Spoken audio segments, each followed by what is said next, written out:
Selamat datang di Berita dan Cerita China dengan Jason, podcast untuk masyarakat Indonesia untuk mengenal lebih jauh tentang China, tetangga, dekat dan sahabat. Berita utama hari ini termasuk China akan lakukan pemeriksaan kondisi pembangunan kota. Jalur kereta China Laos catat lebih dari 100,000 penumpang lintas perbatasan.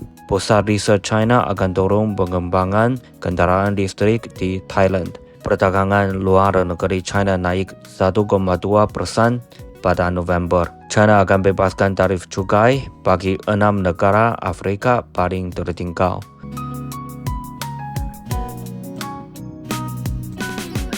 China akan lakukan pemeriksaan kondisi pembangunan kota.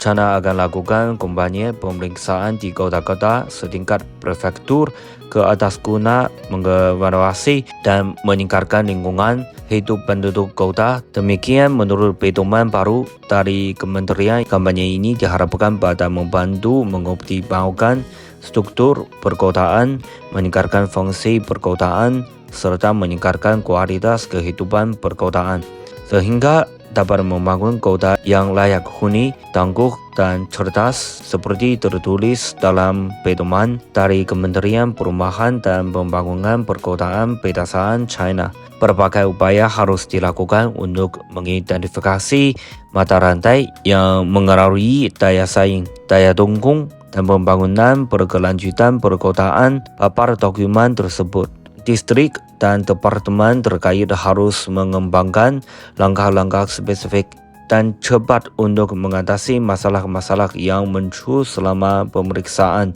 terutama yang berkaitan dengan keselamatan, kesehatan, dan isu-isu yang menjadi kekhawatiran publik secara khusus dampaknya. Tingkat urbanisasi di China saat ini mencapai lebih dari 60%. Negara tersebut memulai pemeriksaan pembangunan perkotaan di beberapa kota bercontohan pada tahun 2018 dalam upaya meningkatkan kualitas urbanisasi.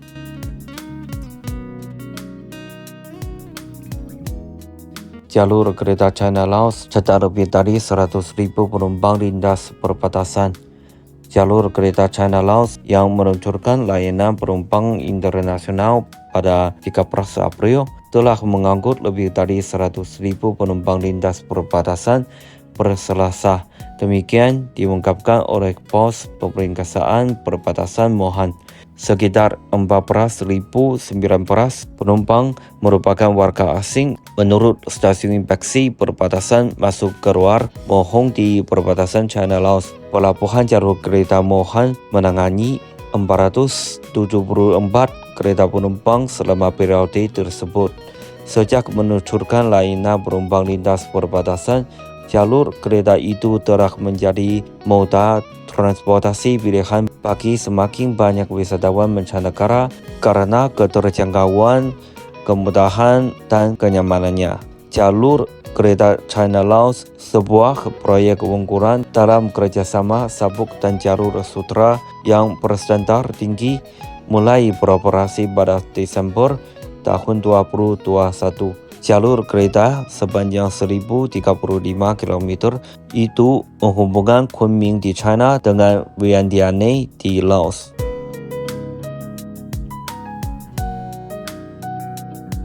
Pusat Riset China akan dorong pengembangan kendaraan listrik di Thailand. Thailand mengambil langkah signifikan untuk menjadi pusat pengembangan kendaraan listrik regional dengan didirikannya Pusat Riset dan Teknologi Otomotif China, China Automotive Technology and Research Center (CATRC) di Bangkok. Dengan kantor regional Asia Tenggara (CATRC) yang mulai beroperasi di negara kerajaan itu, mereka akan fokus pada kerjasama antara Thailand dan China di bidang pengembangan kebijakan, penetapan standar, dan sertifikasi EV. Ungkap Natap Hong Raksiptung, Sekretaris Tetap Kementerian Perindustrian Thailand pada Rabu.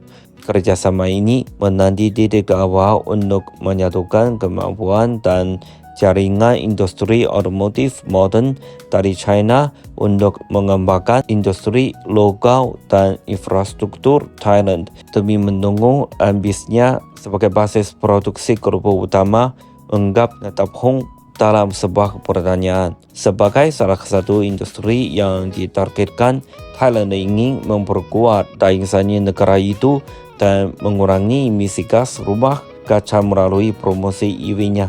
Sejauh ini, 10 produsen mobil telah bergabung dengan inisiatif pemerintah untuk mendukung penggunaan dan produksi EV dengan lebih dari 50.000 pemesanan kendaraan listrik berbasis baterai, kata pihak kementerian.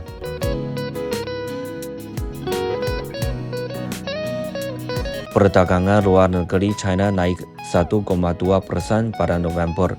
Total impor dan ekspor barang China meningkat 1,2% secara tahunan pada November, menurut data resmi pada Kamis. Bulan lalu, nilai perdagangan luar negeri negara tersebut mencapai 37 triliun yuan menurut Administrasi Umum Bea Cukai China. Ekspor tumbuh 1,7% menjadi 2,1 triliun yuan. Sementara impor naik tipis 0,6% dari setahun sebelumnya menjadi 1,6 triliun yuan, ungkap data tersebut. Selama periode Januari sampai November, nilai perdagangan luar negeri China tidak berubah jika dibandingkan dengan nilai yang tercatat setahun sebelumnya, yaitu 37,96 triliun yuan menurut data itu.